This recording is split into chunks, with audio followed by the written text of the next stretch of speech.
What's up, everybody? Welcome to Podcast Now. I'm Alex. In this video, I want to bring you a review of the game What Comes After. It's a little bit different, and this is an interesting game. I'm going to try to describe it and try to do this review without spoiling anything, which, let me be real and honest, is actually extremely difficult. This game, I clocked it in at around 35 minutes. Now, I think it's just how fast you can read. If you can read faster, if you can read slower. I saw walkthroughs because this game has been out. It's been out a little while. I think actually since 2020 or 2021. It was on Steam. I think it was on Switch. Now it's coming out to PlayStation and Xbox. And actually, at the time I'm recording it, it's not out yet. I think it comes out May 8th.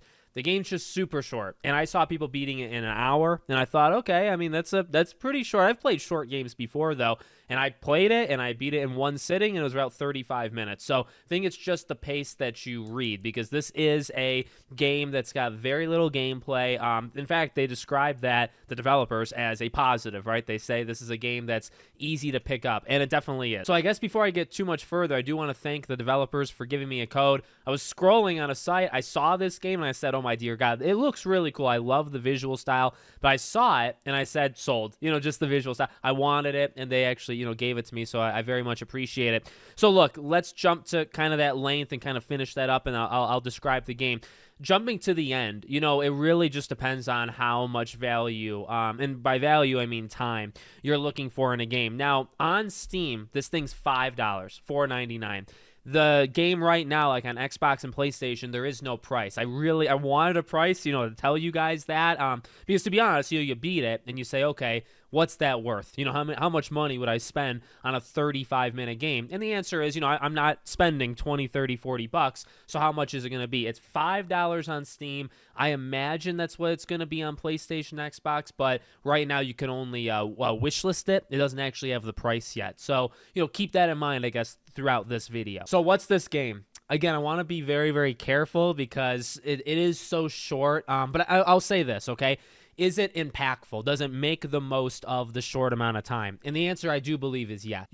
I'm a fan of a game, and I think hopefully many of you have heard of it, called Emily is Away. Emily is Away, I think, is a beautiful, it's actually 3 games, but those games I think are just honestly awesome.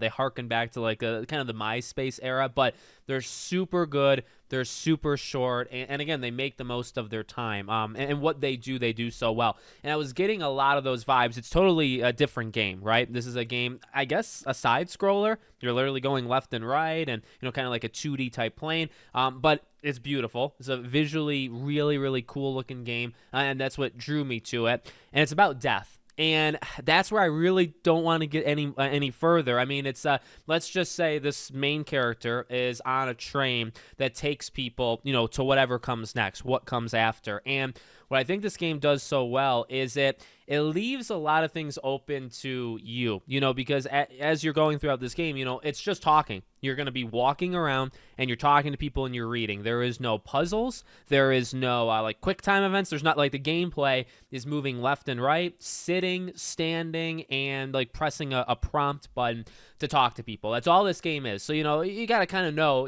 what it is going in. That's what the game is. But is it powerful? Is what the words that are being said in this game, are they powerful, and do they make for an interesting story? I think the answer is yes.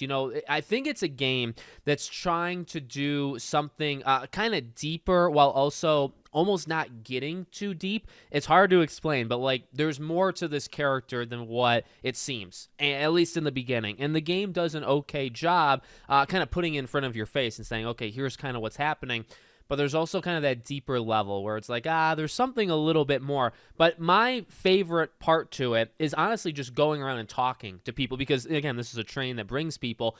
So these are all people that have passed. And when I say people, don't want to spoil certain things, but you have all kind of different walks of life. And the stories that they tell, I got hit, no tears or anything, but some of those stories that some of the characters, let's just call them characters, some of the stories that these characters would tell, like they are pretty heavy. And again, I think that's their opportunity where they kind of just leave it to you. Some characters believe in like heaven and hell and some don't. And, you as a character, I feel like, doesn't. But she kind of comes around, or she kind of says what she feels she needs to say to certain characters in their situation, right? If somebody's very like upbeat and wants to believe there's something else, your character will kind of respond with that. So I really like how they kind of did the arc where it's like, you as a person playing this game, you can kind of believe whatever you want. She can kind of believe whatever she wants, and the people that have died, they can believe whatever they want too. But just very short. I mean, this video can't be too long. I don't want to match the length of the game or anything, but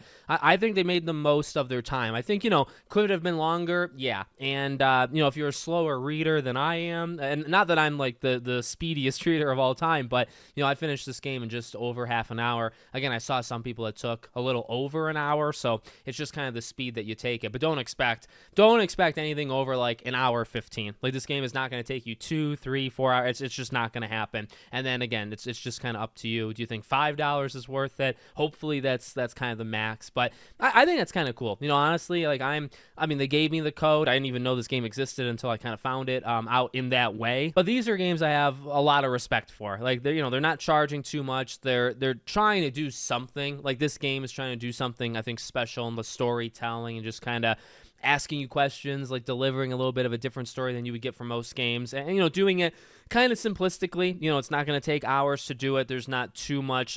Again, there's a little bit of like your imagination and you kind of filling in the blanks. And you know what? The game could have done that, and that would have made it longer. But I also think it is powerful. You kind of filling in. Oh, okay. Because again, they tell you a little bit about your character, but not everything. I think it kind of is a good balance where you can kind of throw what you think is happening into the story yourself, right? So those are my thoughts. You let me know what you think in the comments. Make sure, as always, you're subscribed to the channel, bell icon turned on, and I hope to see you all on the next one.